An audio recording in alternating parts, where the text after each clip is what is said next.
Уште еден час плюс дневна ефтина тарифа за сега нема да има. Планот беше наместо до 15 да биде до 16 часот, но од регулаторна тврда дека поради состојбите на пазарите, ако сега се случи тоа, ќе мора да се укине она ефтина тарифа по 22 часот, која практично домакинствата најмногу ја користат. Најниски цени на сите во секој час имаме во периодот од 12 до 16 часот.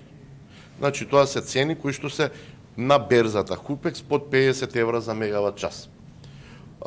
Значи тамо постои апсолутно не за еден, за уште еден час. За жал на пазарот од 20 часот до 24 часот цените се убедливо високи. Причината за ваквата состојба е тоа што извесен период земјите од југоисточна Европа имаат повисоки цени на струјата во однос на оние во другите држави од ЕУ.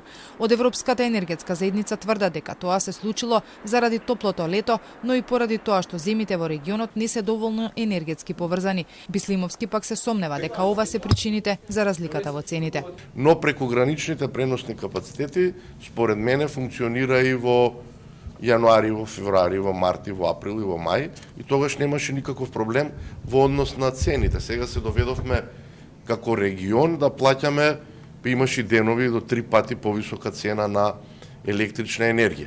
Со стартот на идната година се очекува цената на струјата на бирзите да расте. Каква ќе биде кај нас, одлука ќе се носи до крајот на ноември. Компаниите ги доставиле пресметките и допрва ќе се анализираат, но најмногу ќе зависи од тоа каква цена ЕСМ ќе му понуди на универзалниот снабдувач Евана Хоум.